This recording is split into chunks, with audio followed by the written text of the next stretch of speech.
4장의 내용을 읽다 보면 참 추하다 싶은 그런 내용들이 나오죠. 좀 이해하기 어려운 요나의 반응들이 나옵니다. 좀 이해하기 어렵습니다. 그래서 우리가 이런 요나의 모습을 보면 우리가 이런 생각하죠. 요나 선지자가 왜 저랬을까? 끈떡하면 죽겠다 그러고 그리고 뭐 죽는 게 더 낫습니다. 또한 또 어떻게 보면 내가 그럴 줄 알았습니다. 뭐 이런 어떤 느낌이 강하게 들죠. 근데 이제 우리가 내용을 쭉 들여다보면 이게 근데 요나의 이야기지만 사실은 우리 안에 있는 어떤 이런 원망과 불평의 이야기가 거기에 묻어져 있다는 것을 여러분 발견하셔야 됩니다. 자꾸 요나 선지자 왜 저래? 나는 저 정도는 아니다. 막 이런 생각을 하는 사람들이 많을 줄 모르겠어요. 그러나 엄밀하게 이 이야기가 계속 제가 말씀드리지만 나와 무관한 이야기가 아니라 우리 안에 일어나는 이야기를 하나님 요나라는 선지자를 통해서 이야기해 주고 있는 것이죠. 여러분 한번 이런 생각 해보셨나요? 왜 하필이면 하나님이 요나 같은 사람을 선지자로 그러면 택했을까? 아니 순종하는 사람은 그렇게 없었을까? 뭐 호세아도 있었고 아모스 선지자 같은 사람도 있고 뭐 다른 선지자들도 굉장히 많이 있는데 굳이 요나를 거기에 메시지가 있는 것 같아요. 요나 같은 선지자를 아니 그뿐만 아니라 요나 같은 이스라엘 백성들에게 하는 메시지가 아닐까요? 요나 같은 크리스천들에게 하는 메시지가 아닐까 이런 생각을 해봅니다. 자 1절부터 한번 쭉 읽어가면서 이야기를 좀 왜 하나님이 그렇게 이런 사람을 선택하셔서 그에게 주시는 메시지가 뭔가 이것을 듣고 있는 사람들에게 이야기하고 있는 바가 무엇인가 찾아보도록 하겠습니다. 1절 시작. 요나는 이 일이 매우 못마땅하여 화가 났다. 자, 이 일이 뭡니까? 이 일은 니느웨가 회개하고 돌이키는 거예요. 그러니까 왜 그러면 요나는 이게 화가 났을까요? 니느웨가 회개하고 하나님 앞에서 돌이킴을 통해서 하나님의 심판이 그들에게 즉각적으로 임하지 않는 것을 보는 것이 불편한 겁니다. 이게 이제 그가 매우 못마땅하다. 히브리어는 이제 라라는 단어인데 싫어하다라는 이 표현입니다. 싫어하는 단어예요. 싫어하다, 못마땅하다, 싫어하다. 또 이 단어의 원래 뜻은요 악하다라는 뜻으로 번역이 됩니다. 악한 마음이 든 거죠. 그래서 1장 2절에서도 이 죄악이 큰 니느웨의 상태를 묘사하기 위해서 사용된 바도 있습니다. 똑같은 단어인데 1장 2절에 니느웨가 얼마나 악한지를 나타내 죄악이 가득하다 이런 표현을 사용하기도 위해서 쓰기도 했죠. 그러니까 요나가 보기에는 니느웨 백성이 용서받는 일은 자기 스스로 받아들일 수 없는 거예요. 어떻게 이 사람들을 용서해 주시죠? 그 정도가 아니라 치가 떨릴 만큼 싫은 거죠. 용납될 수 없는 악한 일이었다고 보는 것입니다. 그리고 화가 났다라는 단어는 원래 분노하다라는 뜻의 하라라는 단어입니다. 이 단어는 불타다라는 의미를 가지고 있는데 분노하다라는 의미 자체가 원래 불타다. 그 무슨 말입니까? 요나의 분노가 어느 정도였는지를 보여주는 거예요. 그러니까 불같이 마음에 막 불타는 마음이 있었다는 거죠.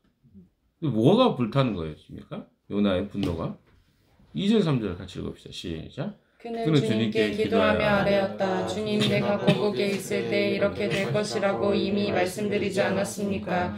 내가 서둘러 스페인으로 달아난 것도 바로 이것 때문입니다. 하나님은 은혜로우시며 자비로우시며 좀처럼 노하지 않으시며 사랑이 하는 분이셔서 내리시려던 재앙마저 거두실 것임을 내가 알고 있었기 때문입니다. 주님, 이제는 제발 내 목숨을 나에게서 거두어 주십시오. 이렇게 사느니 차라리 죽는 것이 낫겠습니다. 자, 요나의 분노는 무엇입니까? 2절, 3절을 자세히 읽어보니까 이유가 짐작이 되죠. 어떤 이유입니까? 니느웨를 버리고 스페인으로 갔던 이유가 설명이 됩니다. 그건 뭡니까? 하나님의 성품 때문이에요. 기가 막히죠? 뭐 때문에 지금 화가 난 거예요? 하나님 성품 때문에 화가 난 거예요. 이게 막 불같이 화나는 이유가 내가 이럴 줄 알았다. 하나님, 내가 진짜 아니나 다를까? 내가 예측한 대로 똑같네. 하나님, 그렇잖아요. 그는 주님께 이렇게 주님, 하나님께 그럴 기도를 했어요. 이렇게 이야기해요. 내가 고국에 있을 때 이렇게 될 것이라고 이미 말씀드리지 않았습니까? 그러니까 이미 하나님께 말씀드렸다는 거예요. 하나님, 얘네들은요, 심판 받아야 됩니다. 근데 제가 가서 얘네들한테 심판을 선언하면 얘들을 하나님 앞에 돌이키면 하나님 용서해 줄 거 아닙니까? 이 말을 했다는 거예요. 그 말을 한 거예요. 내가 서둘러 스페인으로 달아났던 것도 바로 이것 때문이에요. 자, 이제 다 드러나죠? 전말이. 스페인으로 도망갔던 이유가 그거예요. 하나님이 이들을 용서해 줄 것 같아서 내가 도망갔다는 거예요. 그러면서 하나님께 따지는 게 그거예요. 하나님은 은혜로우시며 자비로우시며 좀처럼 노하지 않으시며 사랑이 한없는 분이셔서 내리시려던 재앙마저 거두실 것을 내가 이게 화가 나는 거예요. 웃기지 않습니까?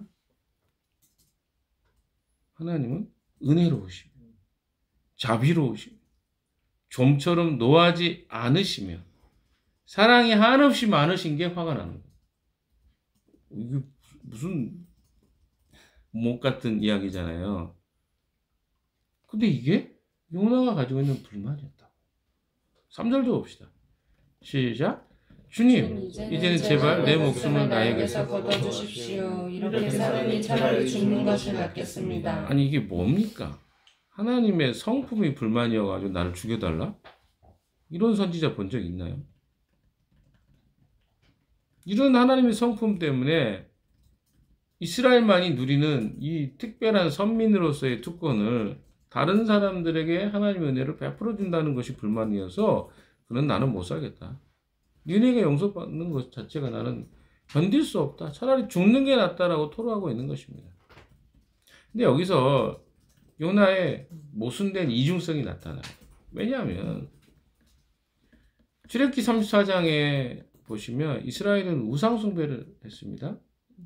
근데 그때 이스라엘은 회개하지도 않았어요. 근데 모세가 중보기도 한번 드렸던 것으로 하나님이 이스라엘을 용서해 주십니다. 그리고 그들이 그 죽음의 고비에서 넘어가요. 돌뱀 사건이나 이런 것들 나오죠.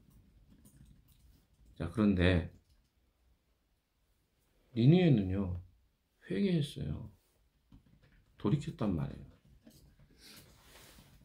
자기들의 죄악을 하나님 앞에 돌이키고, 그래서 그들의 회복이 됐단 말이에요. 근데 이들의 회개는 받아들여서 안 된다고 하는 것이 요나의 태도였단 말이에요. 이중성이죠. 우리는 용서해 주시지만 누구는 안 된다? 저들은 안 된다. 근데 이게 우리가 조금 생각해 봐야 될 거면 우리 그리스도인들의 어떤 모습의 태도이기도 합니다. 우리가 어떻게 용서받았는지는 모르고 우리에게 잘못한 사람에 대해서는 굉장히 뭐라 그러죠? 냉엄한 잣대를 때려. 내가 건진받은 건 모르고 뭐가? 세상 사람들이 잘못한 것은 그 용서해 준 말이 됩니까, 하나님? 저런 자를 용서해 준다고요? 난 저 정도는 아니었죠. 이런 의식이 우리에게 있다는 거예요. 저 사람이 내가 예수 믿으면 구원 받으면 나는 천국 안 갈랍니다 하는 거랑 뭐가 차이가 있겠어요? 저 사람은 안 돼요. 나한테 이러이러한 잘못을 했거든요. 근데 이 사람 용서해 주겠다고요? 나 하나님의 성품에 문제가 있다고 생각해. 뭐 이런 태도란 말이야. 이걸 우리가 요나가 하는 말만 들었다 보니까 어떻게 생각이 들어요?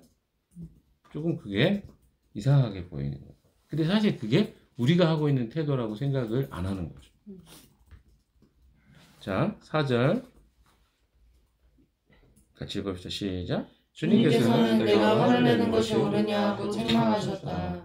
이제 하나님의 은혜를 꾸짖지도 책망하지도 않으신 것 같습니다. 왜냐하면 네가 성내는 것이 옳으냐 이 질문 화를 낼 수 있는 권한이 있느냐라는 뜻이거든요. 이 책망했다기보단 네가 그런 권한이 있니? 이렇게 판단하는 권한이 있니? 이런 말인 거예요.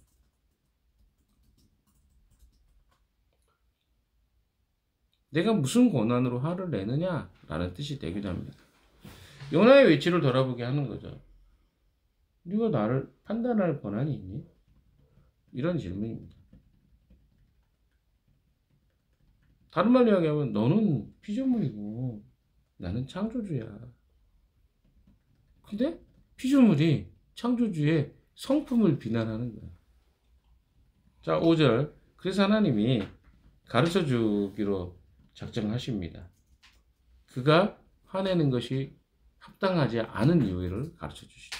5절 가봅시다. 시작. 요나는 성읍에서 빠져나와 그 성읍 동쪽으로 가서 머물렀다. 그는 거기에다 초막을 짓고 그 그늘 아래에 앉았다. 그 성읍이 어찌 되는가를 볼 셈이었다. 자, 요나가요. 성읍에서 빠져나와서 그 성읍 동쪽으로 갔는데 거기에 아마 언덕이 있었던 것 같아요. 성읍이 보일 수 있는. 포기하지 못한 거죠. 뭘 포기하지 못한 겁니까? 혹시 하나님이 또 애들이 죄를 지으면 심판하지 않을까? 그리고 그러니까 하나님에 대한 기대이기도 하지만 또 한편으로 뭡니까? 그들의 죄의 본성이 이렇게 악한 사람들인데 자기가 판단한 거죠. 다시 회개했다고 하지만 또 죄를 짓지 않을까? 이런 생각을 갖고 언덕에 앉아서 이제 머무르기로 한 거죠. 그걸 봐야 되겠다. 어떻게 되는지. 그리고 그 그늘 아래 앉았습니다. 초막을 지었죠. 거기다가 텐트를 튼 거죠.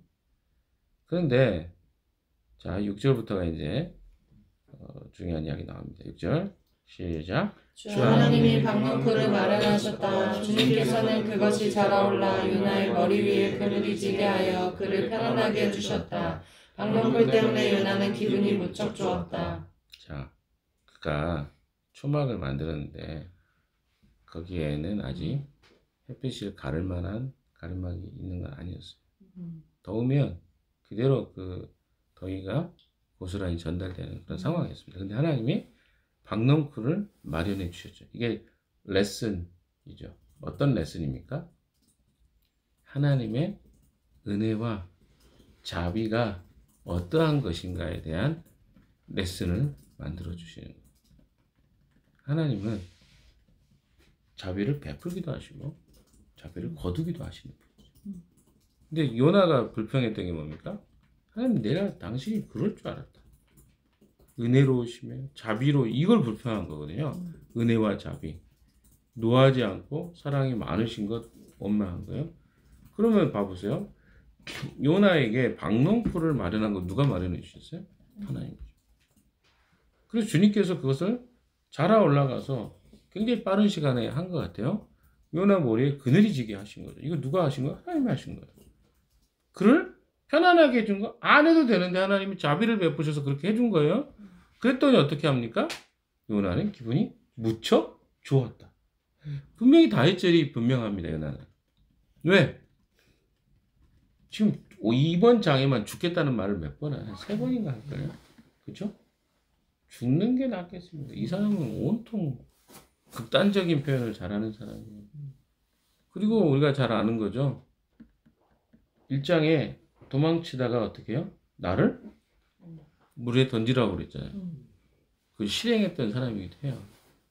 뭐 스스로 던져진 건 아니지만 다른 사람들까지 동원해서 자기가 죽음을 실제로 행했던 사람, 굉장히 극단적이고 다혈질적인 어떤 성향을 갖고 있는 사람입니다. 근데 기분이 좋대요. 강낭골 하나 때문에. 그러다가 7절에 보십시오. 시작. 그러나 다음날 동이틀 무렵 하나님이 벌레를 한 마리 마련하셨는데 그것이 강낭골을 씹어버리니 그 식물이 시들고 말았다. 하나님이 준비하셨대요. 벌레를. 그냥 하루 만에 다 없어져 버린 거야. 자, 8절 시작. 해가 뜨자 하나님이 하나님이 찌는 듯이 뜨거운 동풍을 마련하셨다. 햇볕이 연하의 머리 위로 내리쬐니 그는 기력을 잃고 주기를 자청하면서 말하였다. 이렇게 사느니 차라리 죽는 것이 더 낫겠습니다. 하루 사이에 좋았다가 좋아 죽겠다가 이제는 더워 죽겠다가 차라리 죽는 게 낫겠습니다. 이런 표현을 하고 있는 거예요. 하나님 레슨한 거예요. 하나님의 자비를 베푸셨다가 그것을 제거했어요. 그랬더니 원망하는 거예요. 하나님의 자비에 대해서 컴플레인하는 요나에게 하나님 레슨을 하시는데 어떤 레슨 하십니까? 박넝쿨의 은혜를 베푸셨다가 박넝쿨을 없애버리는 것을 하시고 그 하나님이 주시기도 하고 없애기도 하시는 거예요. 그건 누구가 원하냐? 없었을 때는 없는 대로 살아요. 근데 하나님이 주셨는데 그게 없어지니까 원망하는 거 이게 지금 요나의 모습이거든요. 그때 하나님이 이런 이야기 하십니다. 요나에게 9절 시작. 하나님이 요나에게 말씀하셨다. 박넝쿨이 죽었다고 내가 이렇게 화내는 것이 옳으냐. 요나가 대답하였다. 옳다뿐이겠습니까? 저는 화가 나서 죽겠습니다. 자꾸 죽겠다는 말에 하는 거죠. 그러니까 무슨 말입니까? 아까 했던 이야기가 있죠. 화내는 마땅하다고 이야기를 합니다. 요나가 앞에. 그래서 하나님이 물어봤잖아요. 네가 화를 내는 것이 옳으냐라고 책망하시면서 이 레슨을 보여주셔요. 뭐예요? 박넝쿨의 레슨이죠. 근데 요나가 그렇죠. 저는 화가 나서 죽겠습니다. 옳다뿐이겠습니까? 야, 이렇게 배짱 있게 하나님과 맞짱 뜨는 사람이 어디 있겠어요? 그잖아요. 자기가 옳다는 거예요. 근데 그 옳다는 게 뭐예요? 하나님의 자비와 은혜가 공짜로 주어지는 것은 옳고 그것이 사라지는 것은 그건 안 되겠다는 거죠. 이게 지금 요나의 태도예요. 하나님이 은혜로 주신 것은 당연한 거고 은혜는 당연한 거고 하나님이 그 은혜를 사라지게 하는 것은 억울한 거. 이런 게 요나의 태도라는 거죠. 10절 읽어봅시다. 시작. 주님께서 말씀하셨다. 내가 수고하지도 않았고 키운 것도 아니며 그저 하룻밤 사이에 자랐다가 하룻밤 사이에 죽어버린 이 식물을 내가 그릇처럼 아까워하는데 하물며 좌우를 가릴 줄 모르는 사람들이 11만 명도 더 되고 짐승들도 수많은 이 큰 섬의 은혜를 어찌 내가 아끼지 않겠느냐. 이게 무슨 말입니까? 하나님 뭘 책망하고 있는 거예요? 식물을 네가 그렇게 아까워하는데 내가 이 백성을 아까워하는 것이 무엇이 문제가 있느냐? 라고 이야기가 끝납니다. 요나서의 이야기는요, 미완성의 그렇죠? 미완성의 이야기예요. 미완성. 완료되지 않았대요. 어떤 대답이 완료되지 않았죠.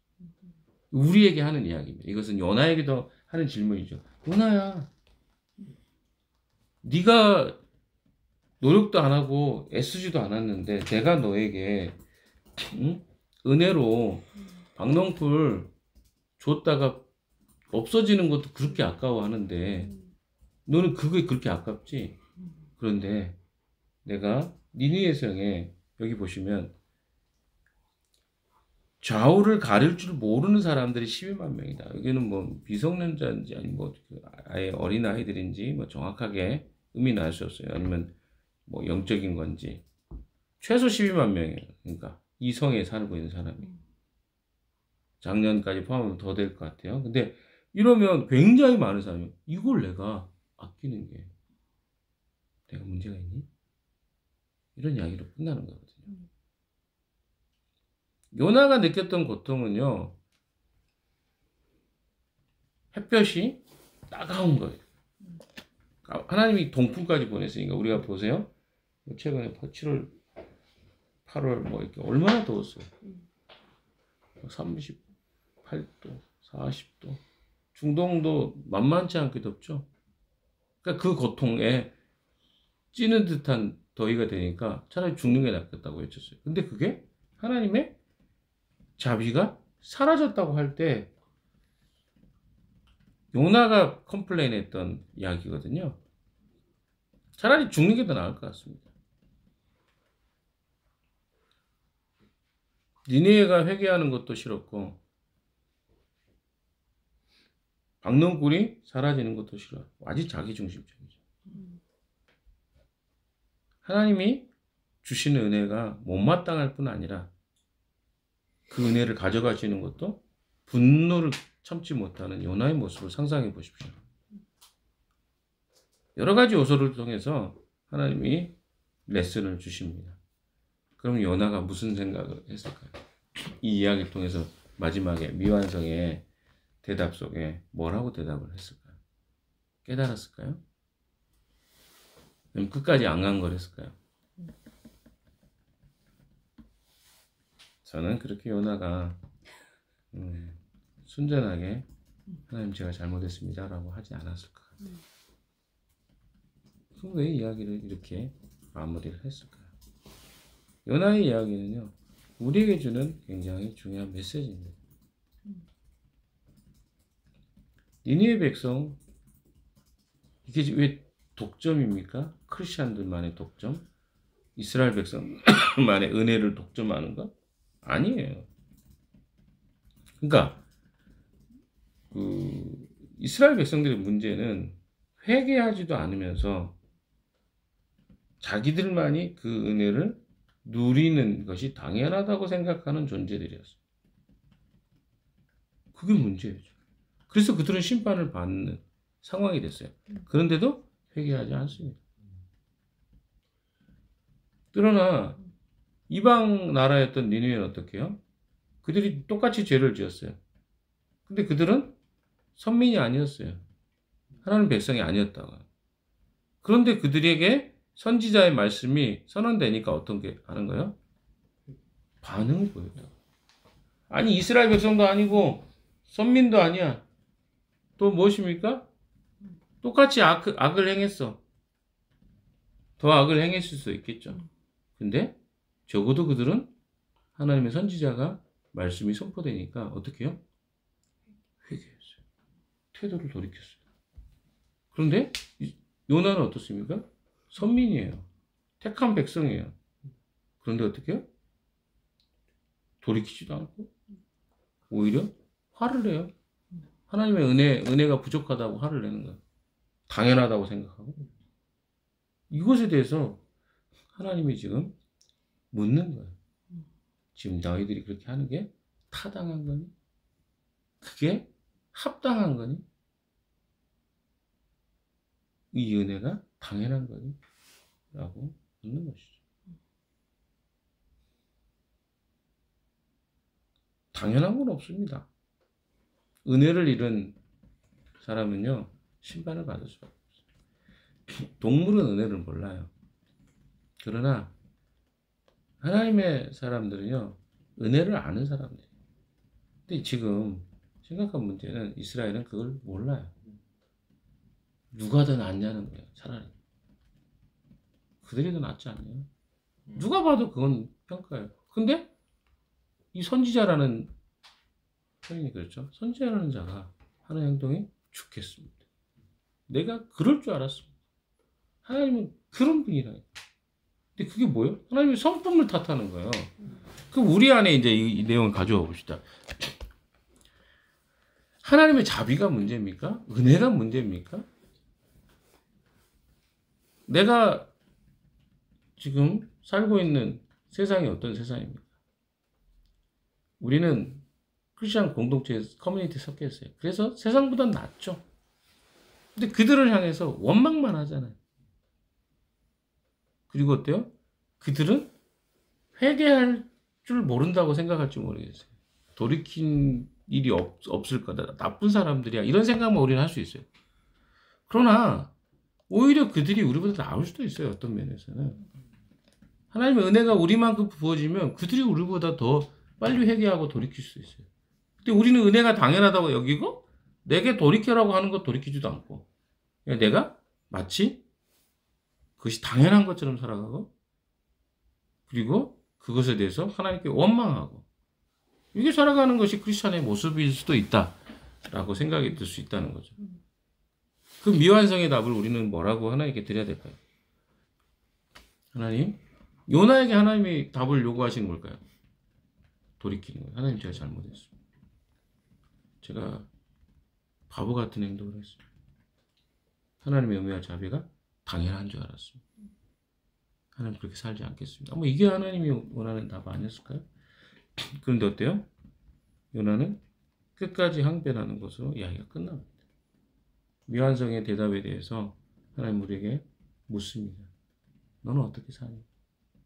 너는 어떻게 나에게 대답하니? 너도 요나처럼 은혜가 당연하다고 생각하니? 내가 저 하나님을 알지 못하는 자들에게 은혜와 자비를 베푸는 것이 그들이 하나님께 돌아오는 것이 문제라고 생각하니? 그들은 못 돌아올 거라고 생각하니? 이건 주님 우리에게 묻는다고 생각합니다.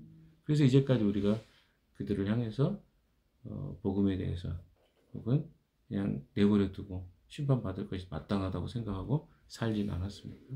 그걸 우리는 돌이켜 봐야 될 것입니다. 우리만 은혜를 받는 것이 마땅한 게 아니에요. 하나님 사랑을 나누는 것이 마땅하고 하나님은 거기에 관심이 있다는 것을 우리에게 말씀해 주고 계십니다. 요나서는 그렇게 이야기가 끝납니다. 요나는 오늘날의 그리스도인의 모습, 은혜가 마땅하다고 생각하는 사람들에 대한 하나님의 책망이라고 생각합니다. 그 미완의 완성 대답을 여러분이 주님께 드리는 하루가 되시기를 주님의 이름으로 축원합니다. 기도하겠습니다.